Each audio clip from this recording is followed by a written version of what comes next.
I thought my dad abandoned me. 26 years later, I found out who really erased him, and then. I'm 30 now, and I haven't spoken to my mother in over 7 years. Not because of some petty argument or a falling out that spiraled out of control, but because one day I learned the truth about who she really was and realized there was nothing left to say.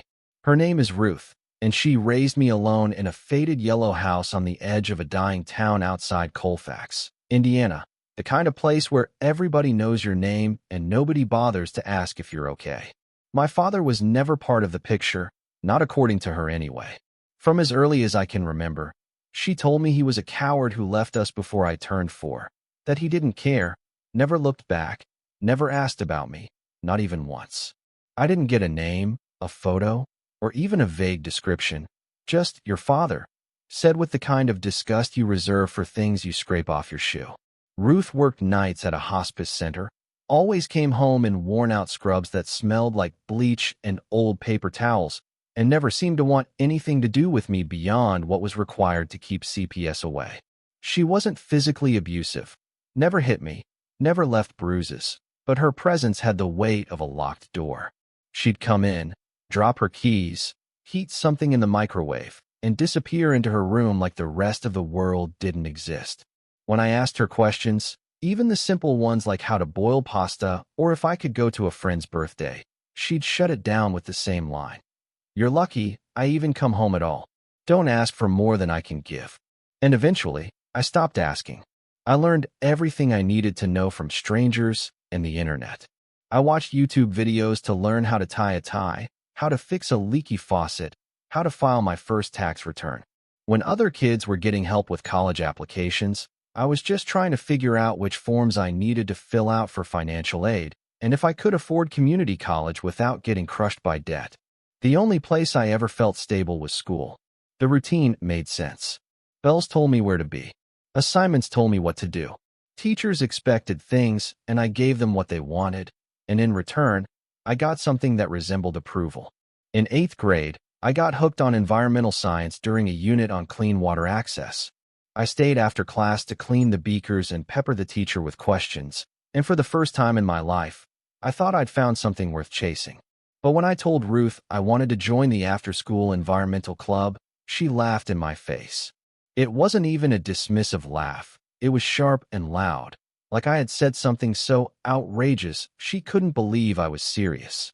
She told me clubs were for rich kids with nothing better to do, and she wasn't raising a son who wasted time on pipe dreams. I found out later that someone had called the school and removed my name from the roster.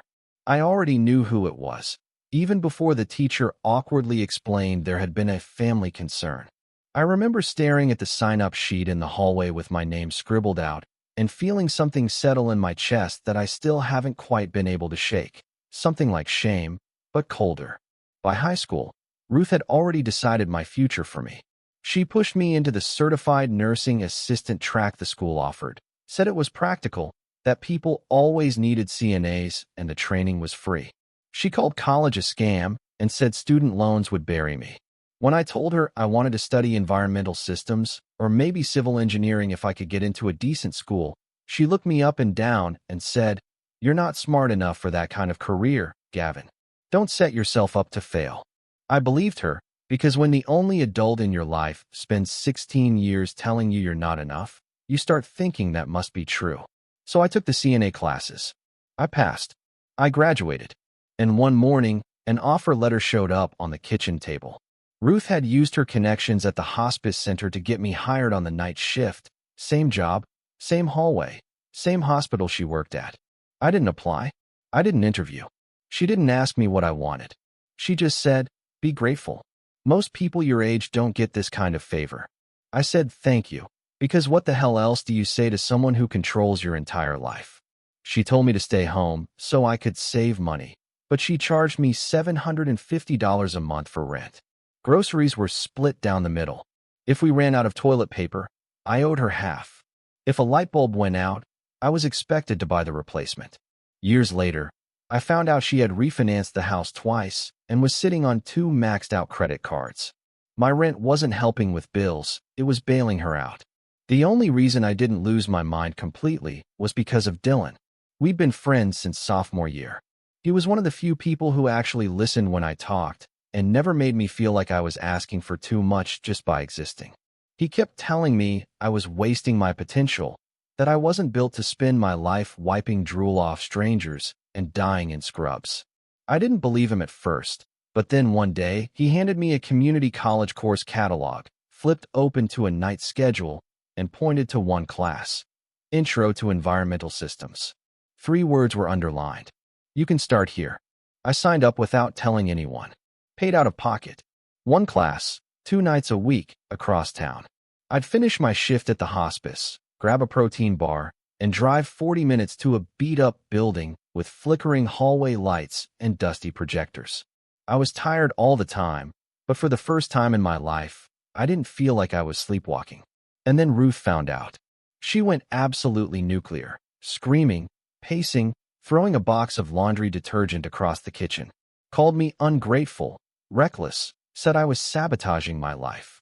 Told me if I wanted to play scientist, I could do it on my own dime and in my own place. Then she told me to pack my things and leave. I was 23. I had $900 in savings and 2 duffel bags to my name. Dylan let me crash at his place until I could find a room to rent. I ended up in a drafty second-floor apartment above a pizza place. The oven barely worked and the bathroom door didn't close all the way, but it was mine. I kept working full-time and took classes when I could afford them. I learned how to live on rice and frozen vegetables, how to change out a garbage disposal without electrocuting myself, how to fake a smile through an 8-hour shift after sleeping for 3. Ruth never called, never texted, no birthday cards, no holiday hellos. When I got my associate's degree at 26, she didn't even acknowledge it. Word got back to me through someone at the hospital that she told people I had chosen my path. I guess I had. I transferred to a state university a year later and graduated with a degree in environmental systems engineering at 28. I took a job with a small green design firm downtown. It didn't pay much, but it paid enough. I had a job I liked, a future I could build, and a life that felt like it actually belonged to me. I hadn't thought about Ruth in years. I figured that chapter was closed. At least, I did, until last week, when I got a phone call from a woman who said she was married to a man named Jerome, and apparently, he was my father.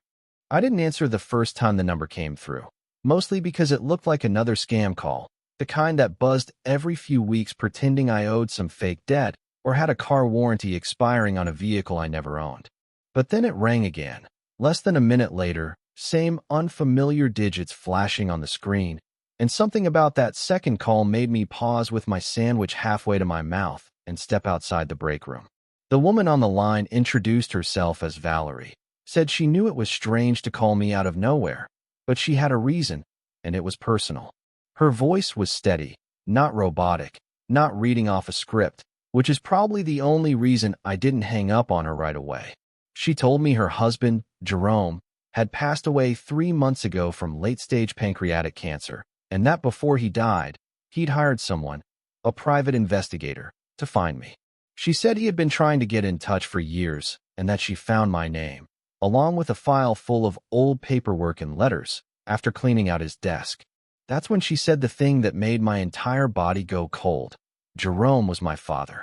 She told me he never stopped searching, that he had spent over a decade sending letters, small packages, even tuition paperwork, but every attempt had come back marked undeliverable or refused. At first, I thought she had to be wrong, or that this was some kind of weird identity mix-up. I told her everything I'd ever known about my father could fit into a single sentence. He left and never looked back. That's what my mom always said every time I asked, every time I was dumb enough to believe that maybe there was more. Valerie didn't try to convince me over the phone. Instead, she asked if I'd be willing to meet in person. She said she had something to show me. Against everything my instincts screamed, I agreed. We met the next day at a tiny cafe near my apartment, the kind of place where the chairs don't match and the menu is written in chalk. She was already sitting when I arrived, a cardboard box at her feet and a folder resting on the table. She had gentle eyes and a kind of tiredness that felt familiar. Without any small talk, she opened the folder and began spreading out envelopes, dozens of them. Every single one was addressed to me in neat, slanted handwriting. Some were stamped, "Return to sender." Others had a yellow sticker with the words, "Address not valid." A few looked like they had been opened and resealed, but most were still sealed, never touched. Inside the box were more letters, photos, a wooden bracelet with tiny carved initials that matched mine, a couple of birthday cards with crooked drawings, and even a tuition offer from a local community college, sent the year I turned 21. I remember thinking the timing lined up with a period when I had been working doubles and considering applying for night classes again, but never received anything in the mail. Valerie explained that Jerome had reached out to the college and offered to prepay for my first semester. They agreed, sent the packet, but it had bounced back weeks later. He'd tried again, and eventually gave up on going through the school and just wrote letters instead. There were photos too, and one of them hit me like a brick to the chest. It was a picture of me as a baby, sitting in a car seat, and next to me was a man kneeling down with a crooked smile and a familiar dimple in his chin, the same one I see in the mirror when I shave. My mother had never shown me a single photo of my father, and now here he was, flesh and bone and captured light, kneeling beside a child he never got to raise. I took the box home, opened it on the living room floor, and sat there for hours just picking through the pieces like someone trying to reconstruct a person from ash. The oldest letters were dated back when I would have still been in grade school. One of them, dated the week of my 16th birthday, was a printed email begging my mother to let Jerome speak to me. Just one call, even 5 minutes. The tone wasn't angry or demanding. It was exhausted.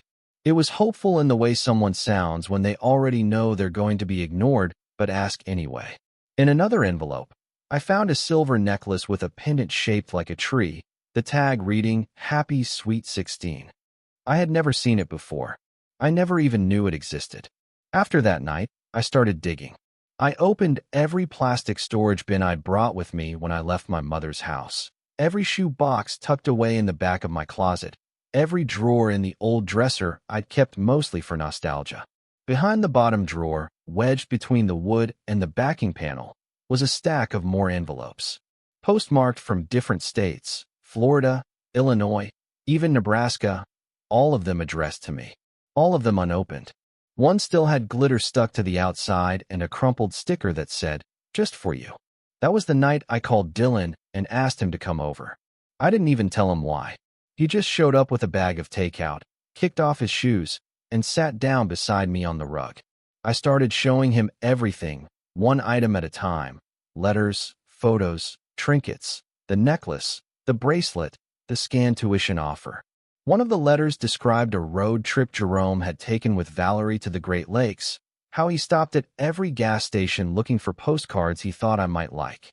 Another one talked about how he'd started learning to make furniture in a prison workshop during a 2-year stint for a nonviolent offense that nobody ever told me about. As we read, something started forming, a picture of a man who never stopped trying. A man who was flawed, maybe, but not absent. A man who wrote to me every year and never once got a reply. Dylan and I laid the contents across the living room like pieces of a shattered timeline. He took photos, and I began matching items to my own memories. I remembered the year I got grounded for lying about receiving mail, and suddenly it made sense. My mother had found a letter before I did. I remembered the scholarship pamphlet that disappeared overnight, the one I thought I'd misplaced but now knew had never even been mine to open. That was the moment I understood this wasn't neglect. It was a deliberate, surgical erasure. Ruth didn't just lie. She removed every scrap of evidence that my father ever cared. She burned it out of my history like it was cancer. And because of her, I spent years believing I had been abandoned, that no one wanted me, that I was forgettable. I picked up the box again, this time with shaking hands, and wrote 3 words across the top in permanent marker. "This is proof." And then I pulled out a notepad and started listing every year of my life, not by what I remembered, but by what was missing. I called in sick the next morning, told my manager I was dealing with a family matter I didn't feel like talking about, and spent the rest of the day planning a return trip to the town I once swore I'd never set foot in again. I booked a week's rental in a basement unit about 20 minutes outside of Colfax. Small place with its own entrance and no landlord hovering overhead, just a fold-out sofa, a rattling heater, and enough quiet to think. I brought the box of letters, the old dresser envelope stash, and every printout Dylan and I had made from the night before. I also brought a corkboard, a pack of red string, and a fistful of thumbtacks. I wasn't just visiting. I was investigating. The first thing I did was organize everything on the living room floor, letters on one side, photos on the other, old mail between. I used the corkboard to start building a timeline, not based on memory, but on postmarks, dates from school documents, and references in the letters. Then I listed every adult from my childhood who might have seen something, even if they didn't realize what it meant at the time. It was a long shot, but I wasn't chasing resolution. I was chasing verification. If my father had been showing up, even quietly, someone had to have noticed. I started with our old neighbor, Mrs. Langford, who lived in the weathered house next door with the dented bird feeder and the smell of soup that never seemed to leave the porch. I hadn't seen her in a decade, but I recognized her slow, careful shuffle from across the street when I parked and waited until she came outside to take out the trash. When she looked up and saw me, her whole face changed. She invited me in without hesitation, like I'd only been gone a few days instead of years. The inside of the house hadn't changed. Same floral curtains, same porcelain angels lined up on the mantel, same bowl of butterscotch candies no one ever ate. When I asked if she remembered anyone ever showing up at our house back when I was a kid, her face shifted. She said she never saw anyone come to the door, but once a year, almost like clockwork, there'd be a man who parked across the street. He had tattoos on his forearms and always looked like he was waiting for someone who might never arrive. She said he never knocked, never rang the bell, just walked to our mailbox, dropped something in, and walked back to his car with this heavy kind of sadness that stuck in her mind all these years later. She told me she once asked my mother about him, and Ruth snapped that he was nobody important. Next, I drove to the city library where Miss Avery, my old middle school librarian, volunteered a few days a week. I found her reshelving paperbacks, and when I asked if she remembered me, she lit up and said I used to read more than any 3 kids put together. I didn't explain much, just said I was learning more about my father, and asked if she had ever seen him. She hesitated, then told me about the science fair during my second year of middle school. A man showed up at the back of the gym, holding a small gift bag and standing near the entrance until my mother confronted him. The teachers asked him to leave because he wasn't on the visitor list. Ruth told them he was dangerous, that there were court orders in place. I looked into those claims later. There were no court orders, no restraining orders, no documented threats, just her word and the power of keeping everyone else in the dark. From there, I went to the post office. I didn't expect much, but I asked if anyone had ever filed a mail block or redirection notice under my name during the years I lived with my mother. The clerk couldn't give me names, but he confirmed that several years ago, someone had requested a return-to-sender flag on anything addressed from a specific out-of-state address. When I showed him one of the envelopes from my stash, he quietly nodded. That was the address. It matched a return label from one of Jerome's early letters, the ones postmarked from Florida. Later that afternoon, I dug up the email for Mr. Clemens, who had taught freshman English during my first year of high school. He'd retired recently, but his contact was still listed on the school's alumni page. I sent a brief message asking if he remembered a man trying to reach the school about me. It took less than an hour for him to respond. He said someone had called once, asking if it was possible to set up a parent-teacher conference. But before anything could be scheduled, my mother called the office in a fury and insisted there was no father involved. After that, the request vanished like smoke. I kept pulling threads, even when it hurt. I remembered how, back when I worked the night shift at the hospice, I never got any mail at the apartment, nothing personal anyway. At the time, I assumed it was because everything important came electronically. But now I wondered if that had been orchestrated, too. I called the hospital's HR department, told them I needed to update my records, and casually asked if there had ever been a mail redirection or special delivery instruction attached to my file. The woman on the phone said yes. Actually, years ago, My mother had requested that all non-work-related correspondence be given directly to her, citing a family issue that required discretion. That night, I went through an old box labeled school crap and found a sealed envelope from a scholarship foundation I didn't recognize. Inside was a full acceptance letter for a summer pre-college engineering program at a university 3 hours away. The letter was dated 2 months before I graduated. I'd never seen it. Ruth must have pulled the contents, buried the envelope under a pile of junk, and tossed the rest. That summer, I was working double shifts, eating vending machine dinners, and wondering if maybe I just wasn't cut out for anything better. I didn't sleep. I stayed up with a pen in hand, writing everything down. Not just what I had found, but who had helped me find it. I started a second notebook, organized by year, then by category: school, mail, memory, silence. I taped copies of documents into pages and wrote captions underneath like I was curating an exhibit for a museum no one would ever visit. Then I labeled a fresh envelope, missing pieces. The next day, I walked into my old high school and told the secretary I was there as part of an alumni outreach project. It was a lie, but she let me in. I asked if there were any non-confidential notes from teachers or old files relating to my academic record. She handed me a binder and told me I could flip through it as long as I didn't remove anything. Inside were 2 notes from my sophomore math teacher. One said I qualified for a district-level gifted math workshop. The second note said I'd been pulled from the list. Reason cited: parent reported scheduling conflict. I remembered being excited about that program.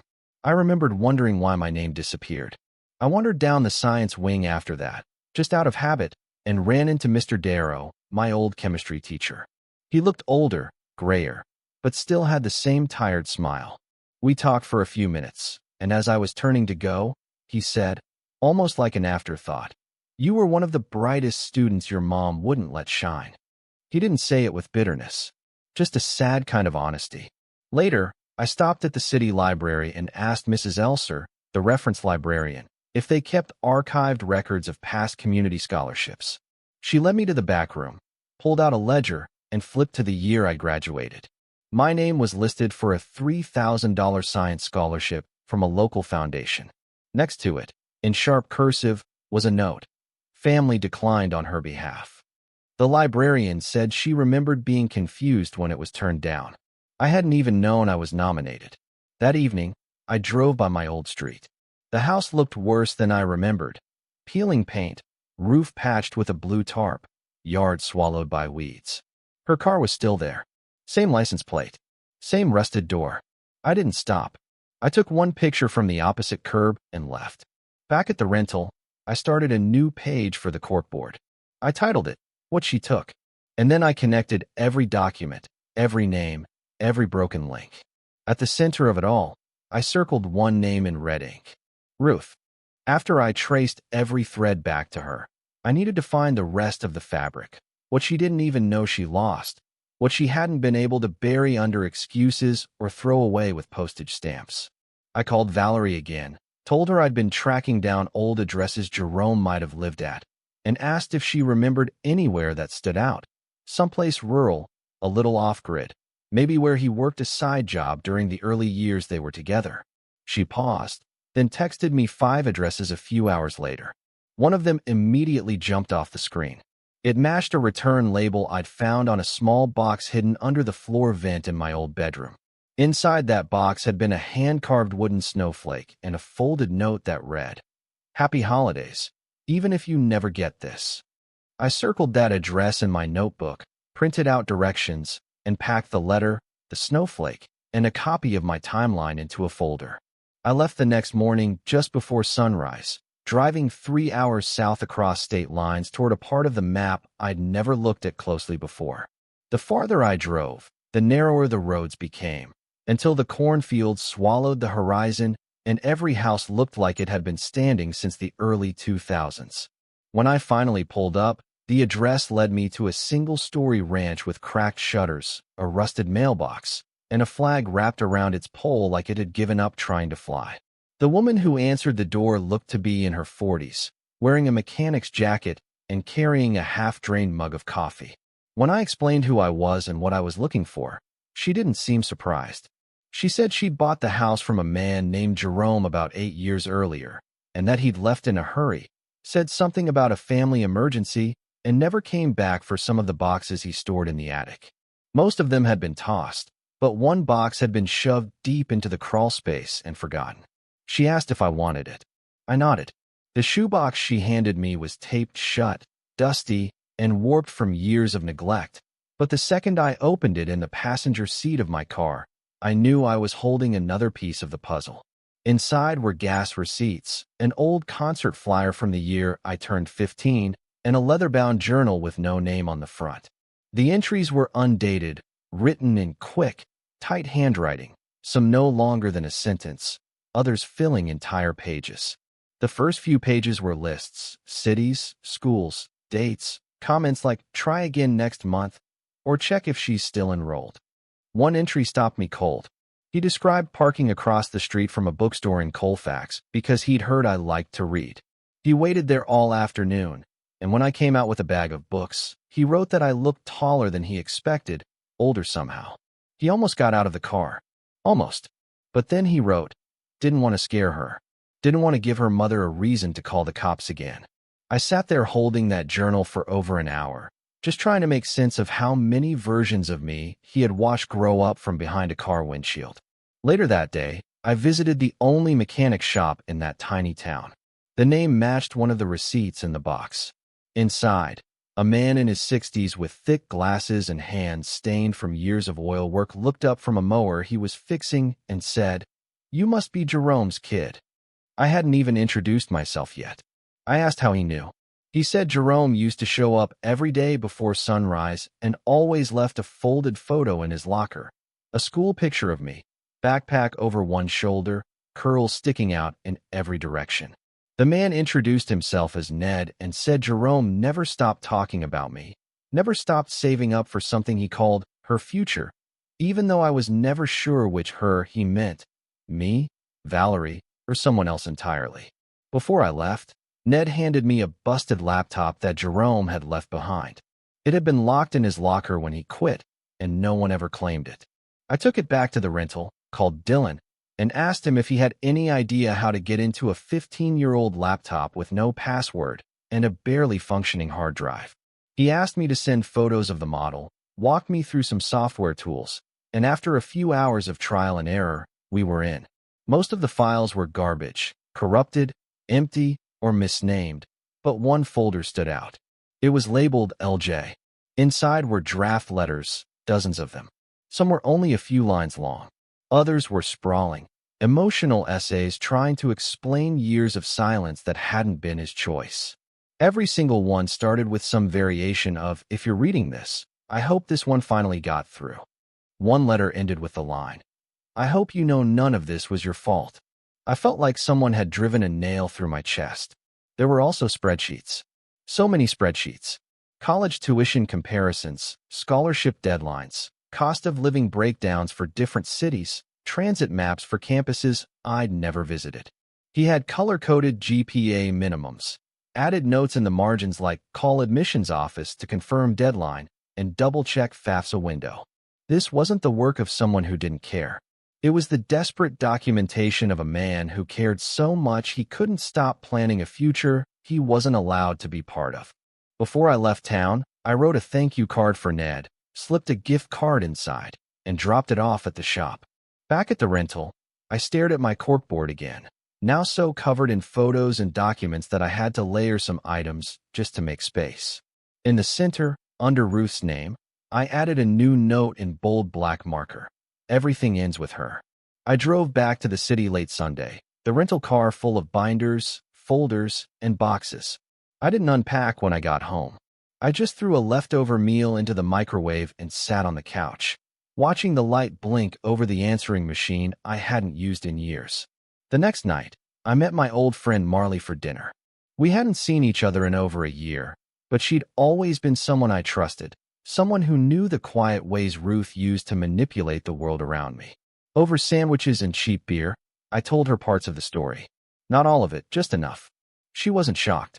She said Ruth had always made her uneasy. She remembered me not being allowed to attend sleepovers or go to birthday parties. She remembered a red pickup truck parked across the school lot one time, a man waving as we passed. I hadn't seen it. She had. Now she was almost sure that man had been Jerome. That night, I thought about something that had been bothering me for months. A few years ago, I started getting weird calls about unpaid bills, charges I didn't recognize. I always assumed they were scams, never thought twice. But Valerie's call had come from a similar unknown number. I started wondering if maybe, just maybe, some of those calls had been real. The next morning, I bought a burner phone from a gas station and used it to call Ruth's house. She still had the same number.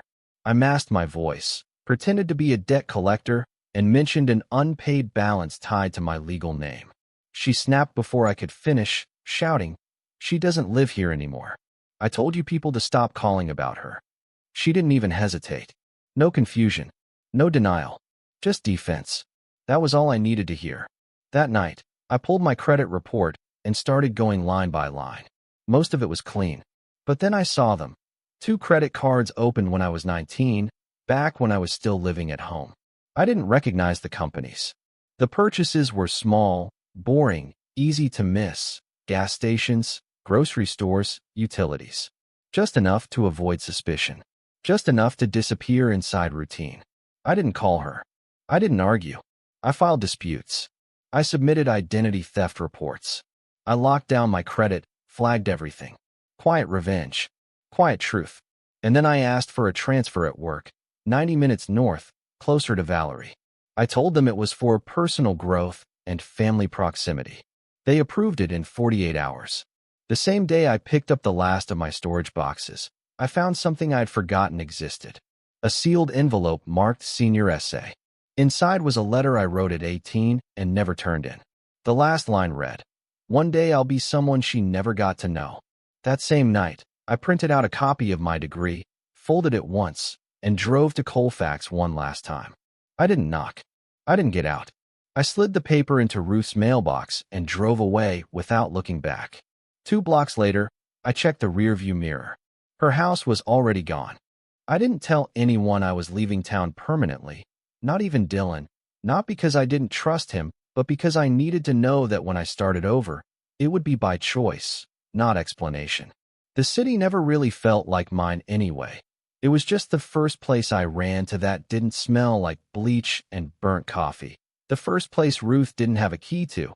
The first place I could walk into a grocery store without bumping into someone who called her strong and resilient, without ever asking what that strength had cost me. I packed everything that mattered into 2 large boxes and left the rest behind. A couch, a chipped nightstand, a few kitchen tools that still had her name written in Sharpie on the bottom. I moved into a converted garage behind an older house in a quiet neighborhood outside of Kingsburg, where Valerie lived with a cousin and an old golden retriever that slept like a rug in the sun. The space was small but warm, full of windows and hardwood floors and the kind of silence that didn't feel hollow.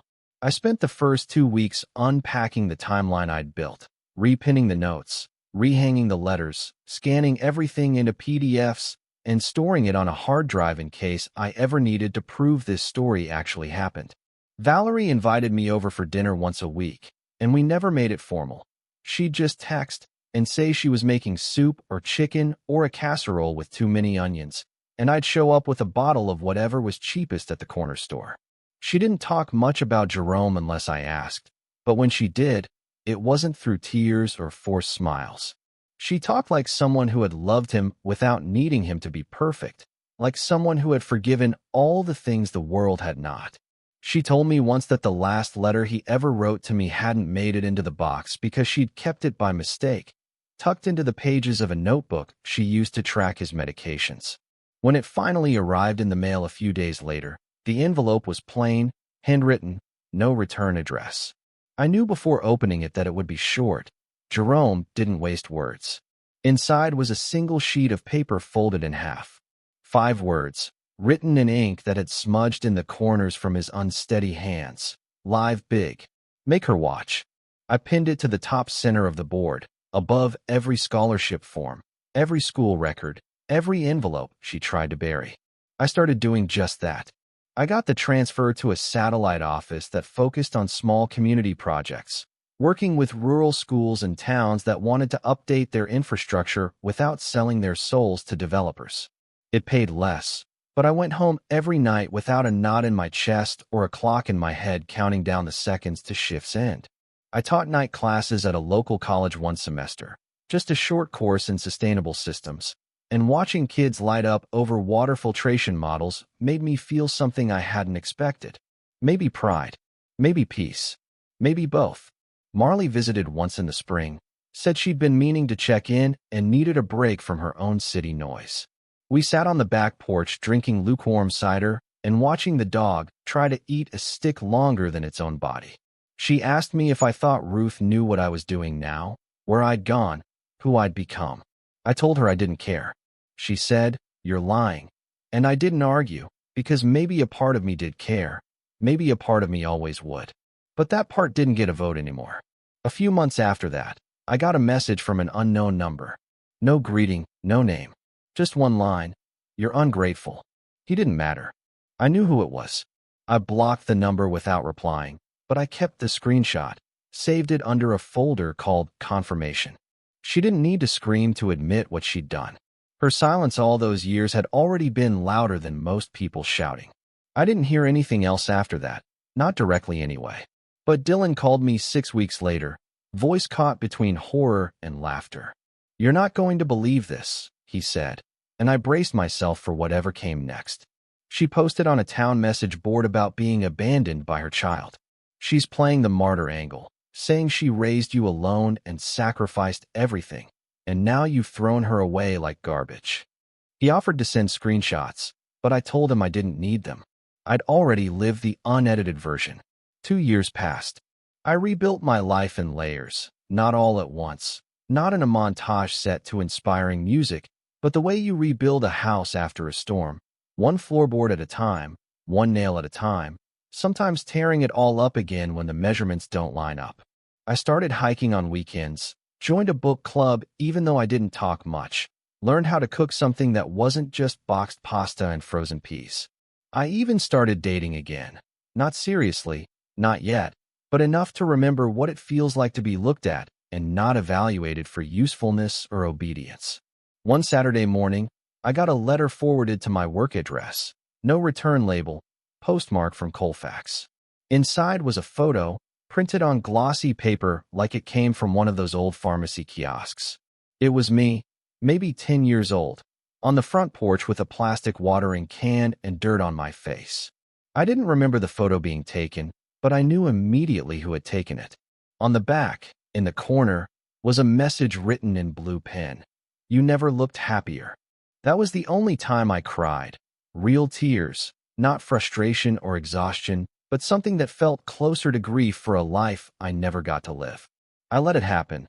Then I put the photo in a frame and set it on the shelf beside the carved snowflake, the bracelet, and the tree-shaped pendant that would have been my sweet 16 gift if anyone had let it reach me.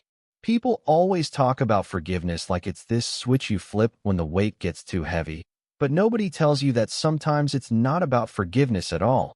It's about deciding that someone doesn't get to matter anymore. Not in your memory, not in your future, not in your story unless you say so. Ruth doesn't exist in my story anymore. She exists in police records and shredded credit card agreements, in unanswered messages and a mailbox that will never see another letter from me. She exists in the silence I gave her in return. Jerome, though, he exists everywhere else. He exists in the classes I teach and the students I encourage and the projects I fight for when no one else wants to get their hands dirty. He exists in the notes I leave for myself on bad days and the journal I keep even when I don't know what to write. He exists in the part of me that never stopped hoping someone would come for me, even when I said out loud that I didn't care. And if Ruth ever drives out of that crumbling house, past the mailbox where I left my degree and the street where my father once parked to watch me walk home from school, if she ever wonders where I went or what I became, she won't find me. Because I'm not there anymore. I'm here, and I am everything she tried to erase.